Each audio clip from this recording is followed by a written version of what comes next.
My name's Aanchal. My name is Laura, and I'm a survivor of domestic abuse, and today I'm breaking my silence.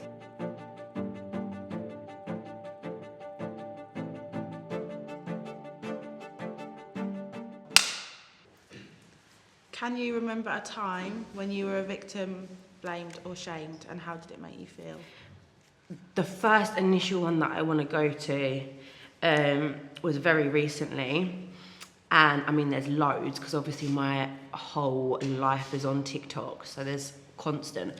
But the one that really triggered me the most was from his mum, and that was very, very recently. She's obviously like discovered my TikTok, messaged me, and it was, "Why can't you move on?" And I just remember that fucking overwhelming sense of like, what do you mean, why can't I move on? And I listed like almost a letter to her, and at the end I said the question shouldn't be why can't I move on, the question should be why can't my son be a better dad? And I blocked her, because I thought, no, I'm not having that. For years you silenced me, for years you made me feel small. She knew exactly what was going on, and to have that mentality, I can't move on because I have to wake up and see your son's eyes in my son. You know, I can't move on because every time I get a job interview, they say, "Is the dad involved?" I can't move on because every time I meet a new friend, they're like, "What about CSA?" Or "Does he get to see his dad in the holidays?" You know, that's why I can't move on. And yes, I've moved on. I don't have any feelings towards him. But like, how dare you sit there and almost like shutter in my feelings? Yeah, it's like when people say, "Why don't you leave?" Well, that's not the question you should be asking. You should be asking, why did he do it in the first place? You know what I mean? 100%. Yeah. It's just that complete like victim. I said this so many times, but like the indoctrination of society with victim blaming, like it's so innate in us that some people don't even realise they're doing it. Like you're saying, they'll be like, "Oh, if it was that bad, why didn't you leave?" Because it's not that simple. There's trauma bonds, there's gaslighting, there's emotional abuse, there's like households that you can't just say, "Oh, time to go." You know, it takes months, sometimes years of preparation to be able to actually leave. So yeah. Do you feel like the focus needs to change to perpetrators in terms of them being held accountable for their actions? Oh yeah, 100%.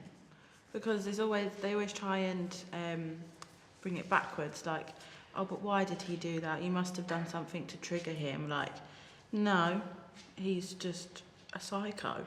He doesn't know how to behave. You know what I mean? And I also think like when it's talking about like accountability, this whole innocent until proven guilty, which I understand has to happen in a court of law. Like, I'm not blind. Yeah. Guilty until proven innocent. And victims are guilty until proven innocent.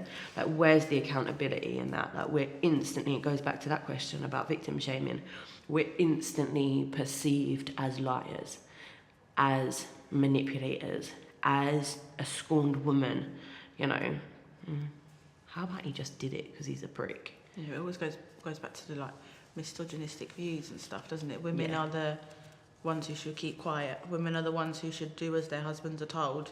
But you're still trying to this century, trying to break that back down to the fact women don't just stay in the kitchen and cook the husband's dinners and stuff. They don't have to keep quiet.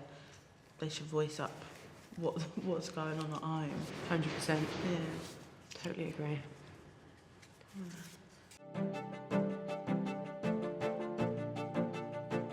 Do you feel like cultural, socio-economical status plays a part in the way you or the other victims are treated when receiving help? Yes. I think it's definitely down to the area, isn't it? It's down to areas, like my difference in opinions, like, because mine was in 2 areas. I can't, for legal reasons, name those areas, so I'm going to create Preston and London. Yeah. The abuse happened in Preston, and the difference, we were all talking about this, right? That the abuse happened in this certain area, and it actually, like, a lot more women follow because it's like socially acceptable. Therefore, what happens is the police are less likely to care. You know, they're less likely to get involved. They're less likely to take it seriously.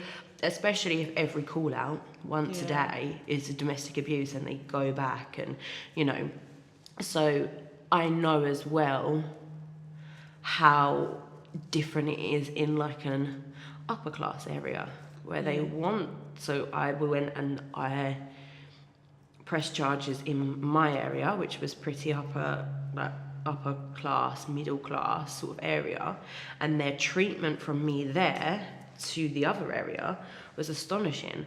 You know, I know for statistics when it comes to like black women and women of ethnic minorities as well, like the difference. So much different for the household. They can walk in and be like, this is for example, a Muslim family. So in that sense, they think let's just step back outside because it's not for us to get involved in. Yeah, and it's ridiculous. There's not enough resources. There's not enough people that kind of understand. There's not enough money that goes into it, full stop. Exactly. So yeah, I 100% believe that. I wish I could go into more detail, but I can only do it off of that basis. Yeah. So were you safely enabled to leave? If yes, please tell us who and what enabled you to leave safely. If no, please tell us what you think could have helped you move safely. I think the day that I left finally was potluck. The way the situation played out that day, I think if the police didn't arrive when they did, that day would have ended very different. I think me or him would have been a lot more seriously injured if the sirens did not go off when we were stood at my front door fighting with each other. I think that whole day would have gone a lot different. So I feel like the police walking into that scene and seeing what they saw, because they were freshly there, they'd never been there that quickly before, I think that was enabled me to leave a lot easier because they had the body cam footage of what they were walking into, you know what I mean? So from that, I already had like a solid stance for my my statement. So after that, I had on my statement on top of the body cam, I had 2 police officers witness and speak to my ex on the phone. So I think there was a lot of things that time around that made me feel like this time I've got enough evidence, because beforehand when I did try to press charges, I dropped it because I felt like I wasn't taken seriously about it. It was just, a young girl's got fallen out of her boyfriend. So I think for me, mine was pure potluck, and I also know how fortunate I am. Yeah. So like yours was in your area. I moved from one area to have a better life to this area where I met my abuser. And when I was ready to leave, that put 300 miles between us. And I know how fortunate I am for that, because it took another 1.5 years for me to actually stop all contact verbally. But that 1.5 years, I didn't have any physical contact with him. And had I have been closer to him, I believe I would have been in a rat race, because it took me one time only. Like, I made up my mind I was going to leave. I got in my car, I packed what I could, and I left. And that, for me, is a blessing that so many women don't have. yeah, same as me. Like some women don't get the evidence. Yeah. Like I think if I didn't have evidence that day, I would have forgiven him later on. He would have come home, and then it would have been a different situation. The relationship would have carried on because of how much I know. I mean, I'm not stupid. I'd started learning about domestic violence through social services, so I knew that I needed to get out of the relationship, and I was waiting for my opportunity, and as soon as I got shown it, I took it, and I ran with it. Same with me in social services. I knew, and they said to me, like, you could be the best mum in the world.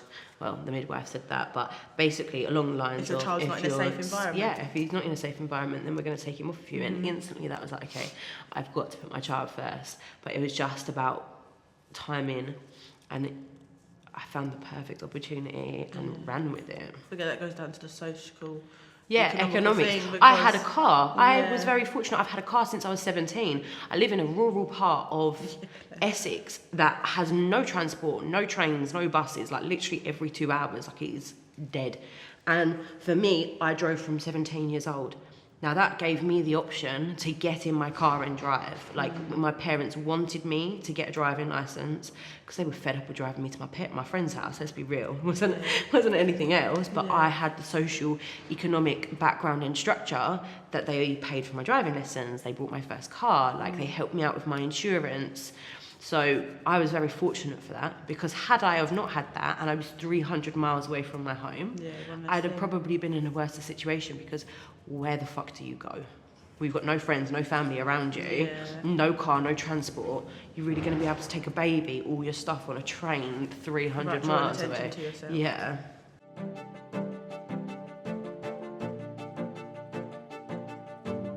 How would you describe yourself before meeting your abuser? Oh, my little younger self. She was courageous and funny. She was light-hearted, and she didn't take no shit. She believed in what she believed in. She didn't believe in what she didn't believe in. I was a school counsel for like my whole life. Like, oh, you're a school council girl in bed. With my little badge. No, because they all just was like, yeah, Laura will fix it. Because I didn't take no shit. Like, if the head teacher was pissing me off, I was very fortunate. I grew up with teachers, so I didn't have that sort of like fear that some other students around me might have had. And so we wanted new toilets. We got new toilets. That was me. Like, you know, and I was captain for football, captain for netball. So I was very bubbly, very lively, very outgoing. And whilst there are still traits of me like that, like I'll go home tonight and I'll analyse every tiny little bit about today. Like, did I laugh enough? Did I, you know, little things like that like I just didn't give a fuck. And I give a fuck now.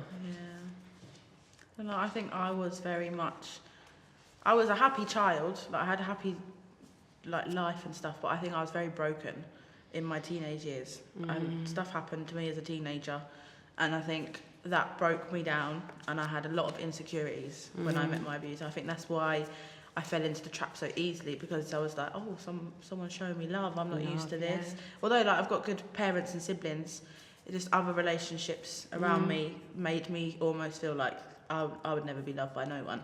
So I think that's how I was easily put into that relationship. And then obviously from there, you get broken down more and more and more. I'd say now I'm more the person, even like when I think about what I was holding back as a teenager, I'm that person now. Like, so I used to want to be able to, I was gob shy. I was a bit of a cow, to be honest, as a teenager, and I still can be. But like, it was a front. It was because I was so insecure. I wanted to seem like someone that could boss people around. I don't take shit, things like that. But now I genuinely don't. Like, I don't take shit from anyone, but I also don't gob off and fight about it. I'm just. This is like a sub. Yeah. This isn't question. Isn't written down. But just wondered. Do you feel that because the stuff that has happened to you do you feel like it's made you a bit too fearless? Because for me, I'm 5'2" at a stretch when I've got shoes on. And I will always count it at 5'2". Yeah. But I'm a little girl from a little village in Essex, yet like, come to my front door, like, please. Yes. You know, because ultimately, I understand what you're saying. Yeah. I mean, I have literally. Like, what is the worst? What is the worst? What can you do? I've been raped. I've been tortured. I've been beaten up. What can you, little boy, do? Yeah. And that gets you into like, I think that's it's a bit too fearless. My friends are all like, oh, you should meet someone, you should find someone. I'm like, absolutely not.